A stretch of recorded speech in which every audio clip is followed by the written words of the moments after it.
Are you sure? Here's the 30-second lesson on what legends know. Never ask a bride why she's getting married. Don't wear a skirt on a windy day. Deodorant is not a shower. Don't sniff chili flakes. And don't forget, saving is not investing. Legends don't just save, they invest in mutual funds. Mutual fund investments are subject to market risks. Read all scheme-related documents carefully. When the killing was done, journalist Kim Jong-un recorded this in his notebook. That was when I learned that an exploding human stomach sounds like a tire getting punctured. 2,000 student protesters, perhaps a few hundred, perhaps more, for scholars disagree and no one really kept count, died on the city's streets, machine gunned from military helicopters and shot by infantry at point-blank range. Words like outrage or brutality, the journalist wrote, fail to describe the hunting down of human beings that he witnessed. That night, he slept next to 2 corpses, too exhausted to move. Kim's words never made it past nuclear sensors from his notebook to the newspaper pages. For a generation, no one would know that the army's campaign of terror had included organized sexual assaults on hundreds of women protesters. And no one knew about the sheer scale of the slaughter. Last week, as South Korea's parliament impeached President Yoon Suk Yeol for ordering martial law in the country, some cast the courageous protest that undid his plans as a blueprint for resisting autocracy.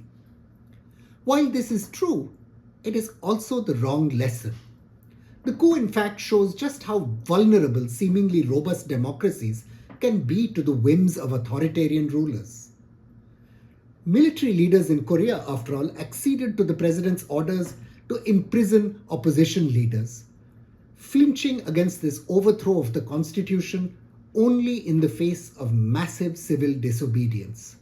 24 years ago, on the Buddha's birthday in the summer of 1980, South Korea had its own Tiananmen Square.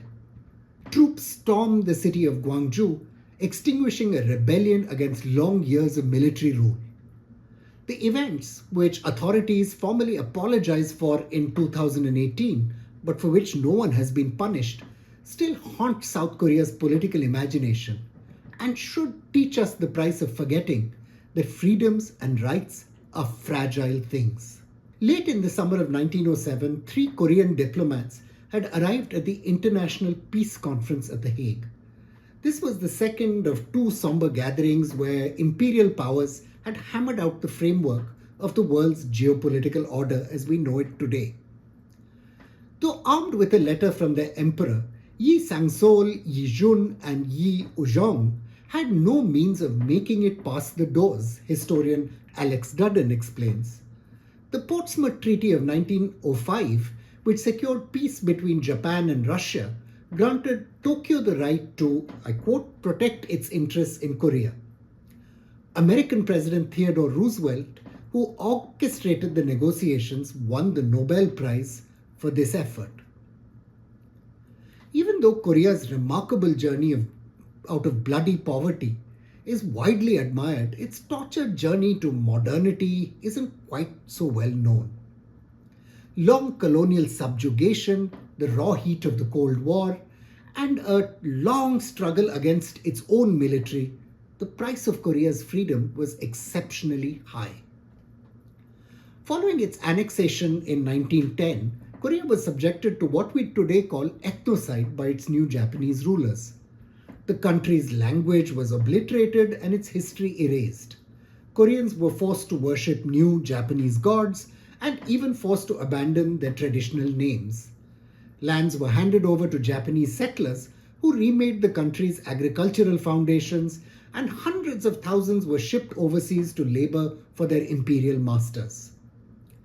The build-up to the Second World War, journalist Erin Blakemore writes, saw hundreds of thousands of Korean women forced into sex work for the Japanese Imperial Army. Koreans resisted this tyranny, as colonized peoples everywhere in the world did. From 1906 to 1914, rebels battled Japanese troops across the country.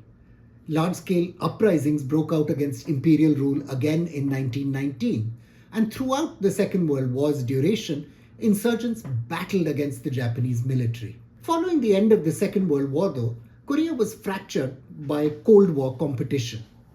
Led by Kim Il-sung, Korean communist insurgents began attempting to seize power in 1949. The nationalist politician Syngman Rhee, who became South Korea's first president that year, fought back with support from the United States.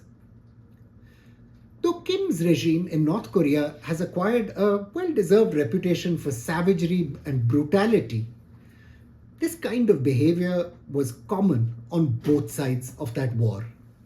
The Rhee government massacred an estimated 30,000 people to suppress a left-wing rebellion on Jeju Island, an official investigation later determined.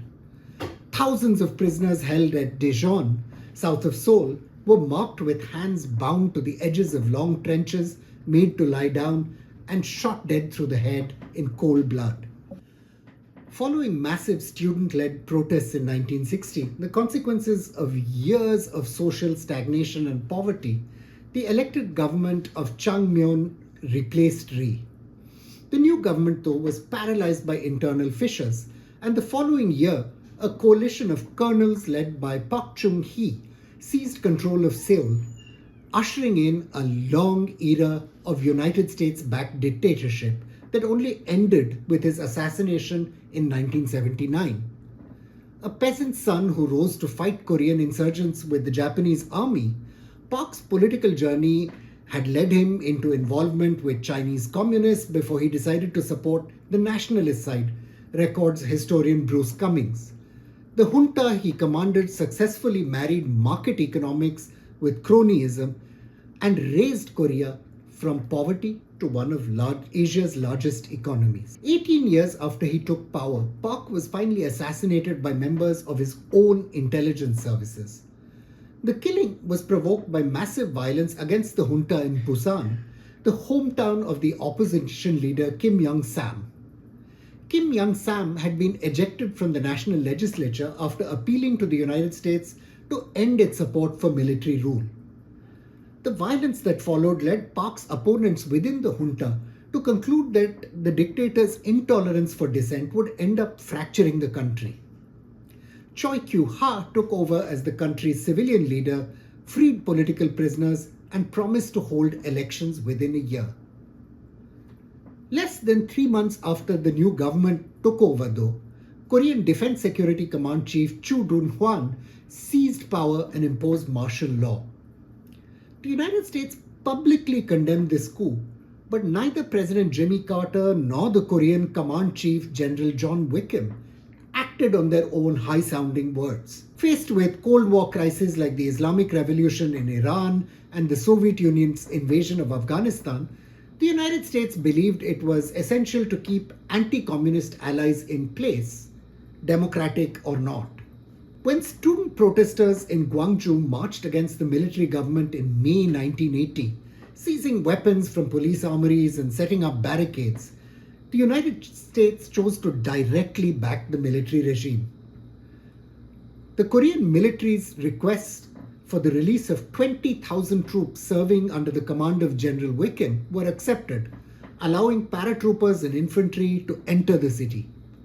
An aircraft carrier group was deployed off the coast to ensure North Korea was not tempted to capitalize on the chaos and intervene. General Chun brutally reasserted his authority over Korea. Cummings notes that he proscribed some 800 politicians and 8,000 bureaucrats and business people just in 1981. Kim Dae-jung, the main opposition leader, was sentenced to life imprisonment. 37,000 journalists, students, teachers, labor organizers, and civil servants were sent to so-called purification camps in remote areas. The conditions were not very different from the camps we read about in North Korea today. For one laugh, 80 lashings, a prisoner in one of those camps recalled. We were beaten out of our minds, and at supper time, we were given 3 spoonfuls of barley rice. Even though we offered thanksgiving for this, we were beaten again. Prisoner 3597, once known as Kim Sun-myung, emerged from his cell in 1995 after spending 4.5 decades in jail for his allegiance to the Communist North. Another former political prisoner had to teach him how to use a telephone and television. Kim's mother, aged 93, had spent the last 2 decades of her life thinking her son was dead. From 1987 onwards, student movements, labor unions, the church, and an emerging middle class had participated in a long movement against authoritarianism. The release of prisoner 3597 was a symbol of the changes that they brought. Facing growing public anger, Chun's chosen successor, Roh Tae-woo, announced elections in 1987. Even though a divided opposition allowed him to retain power, the election of Kim Yong-sang 5 years later saw the military retire to the barracks. Tensions with North Korea often fueled rumors of military intervention, but the country gradually transitioned towards becoming a true democracy. However, President Yoon's attempt to overthrow the Republic of Korea shows that this course is not irreversible or inevitable. The failure of the coup likely had as much to do with bad management as political strength. For reasons that are still unclear, units sent to arrest elected legislators and block them from gathering in parliament did not work out.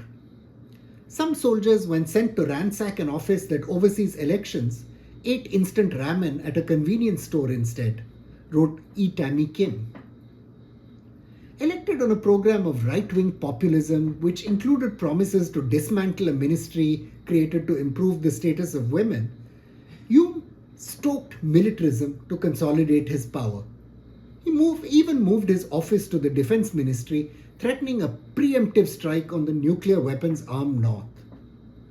Lee Jae-myung, his primary opponent, was repeatedly prosecuted on various charges. The past isn't quite in the past, it seems. The courage of a people did prevent despotism from rising once again. But courage might not be enough to prevent nations from harm caused by the bad political choices of voters. I'm Praveen Swami, and I'm a contributing editor to ThePrint.